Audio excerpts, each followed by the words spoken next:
Hello and welcome back to our podcast. My name is Dr. Alison Chiwara.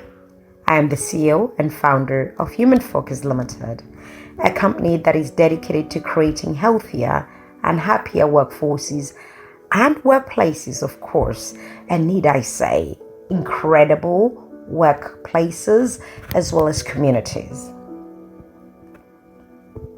Today, our podcast is going to touch on seeing things a little bit differently or seeing the world differently through the gift of spatial intelligence. It's going to be about spatial intelligence. I want you to take a quiet walk with me, not outside, but through the vast and often unspoken rooms of our minds. You see, is one in particular, one special room I want us to visit, the realm of spatial intelligence. Now, please don't let the actual term itself throw you off the hook. Please don't. This is about non-lingo stuff, non-brainy lingo stuff, non-rocket science stuff. This is about a powerful way of thinking that many of us actually use on a daily basis, but often without even realizing it. Now do take a deep breath with me. In and out.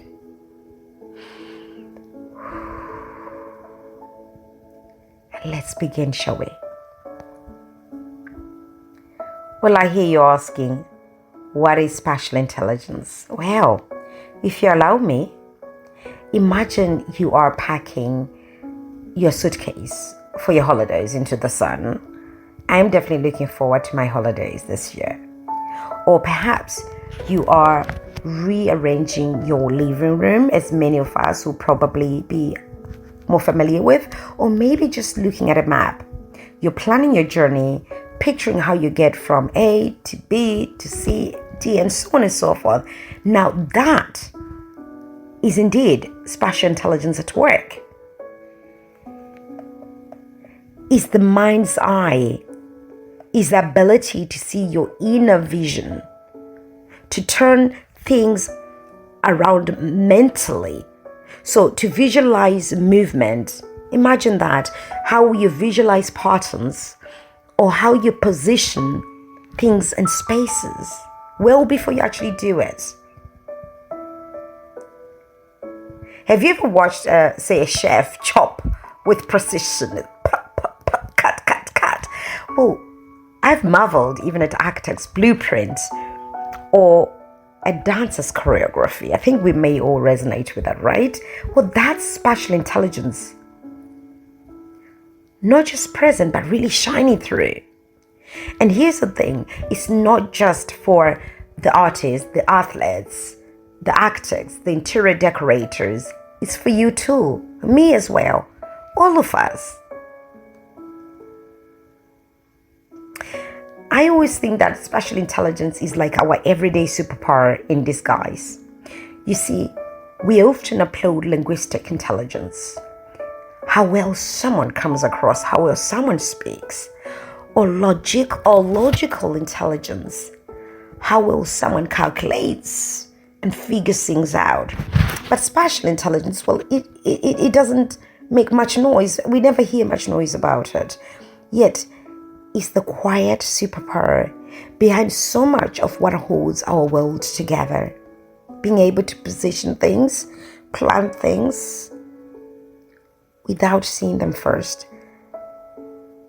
You remember, I'm sure most of us have that friend who instinctively knows how to set up a room for a party. They see space and visualize what's going to go where and how. Isn't that beautiful? The mom who instinctively knows how to fit all of the shopping in the boot. She sees dimension.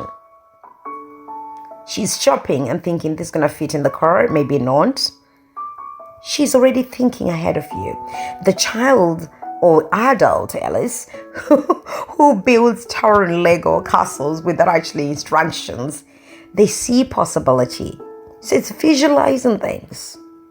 mentally is the inner artist, I say, the silent engineer, the subconscious navigator who sees the journey before they actually travel it. Brian is quite good at this, actually. So let's get a bit practical on this one. So how can we actually put this intelligence into our everyday life? Well, pause before you place, whether it's a sentence, whether it's your sofa in your living room or a schedule. Spatial thinkers see structure. So before you act, please visualize, walk through it in your mind. How often do we all do that? Sketch your ideas. Even if you're not artistic, draw out your thoughts. Give your brain another way to problem solve. So sketching those ideas, use metaphors and models.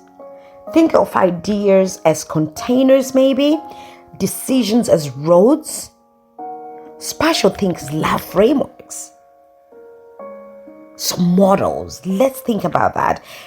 And declutter your spaces in order to declutter your mind. This is, for me, is quite important. So spatial intelligence thrives in environments where shape, light, and order are respected. How often do we put this into play? And if you're a leader or parent, please do pay attention. Not every genius speaks in essays. Some speak through models, through movement, through making. I want to share a quick story. A young boy once struggled in school. He was rather quiet, couldn't sit still, failed every spelling test there was. But if you gave him the jigsaw puzzles, guess what? He came to life. He'd finish it before the timer. Give him clay. He would do magical sculptures of little tiny horses before the rest of the class opened their pocket. His teacher called him lazy. His parents, there came my accent.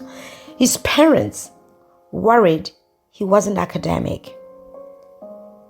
That boy grew up to be one of the most amazing and respected industrial designers of his time.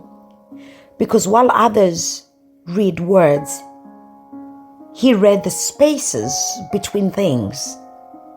He wasn't broken. He was special. He was special. Let's pause here. I just want you to close your eyes. Unless you're driving, of course, please don't do this. Now, picture your favorite place in the world. Not just the name, even the shape of it. See how the light falls, where the windows are, where your favorite city is when you visit it. That feeling of it, the texture of just being there, that's your spatial intelligence, your inner map. It's always been there. You just had to look.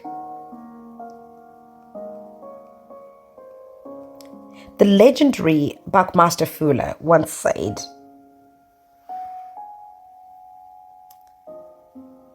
"Everyone is born a genius, but the process of living de-geniuses them." So you are born a genius, but that process of living, life itself, de-geniuses some of us. Let's relearn how to see, not just with our eyes, but with our minds. What if you're not bad at remembering directions? You just haven't found your mental compass yet. What if your child isn't distracted, but they're building worlds in their heads you can't see just yet? What if you don't need more words, just more space to think differently. So here's your gentle nudge this week from me to you. Sketch, rearrange, build, and let's play. Let your thoughts take shape, literally. Because the way that you see the world might just reshape it, I promise you.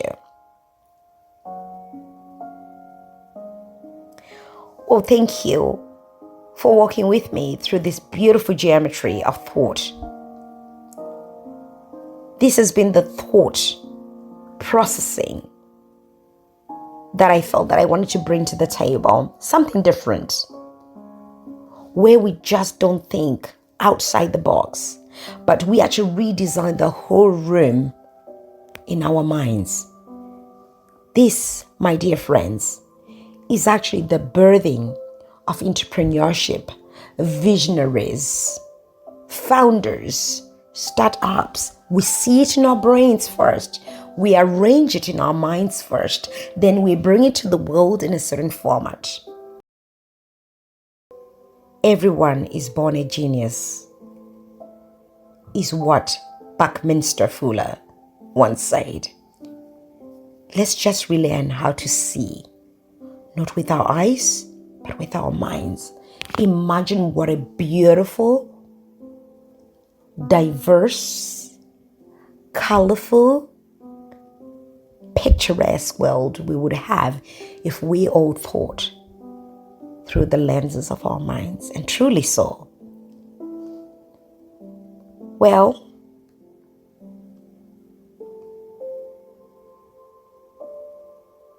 from me to you, from Human Focus to your organization and to your household, it's goodbye for this week. Until next time, I'll catch you again next Wednesday, shall I?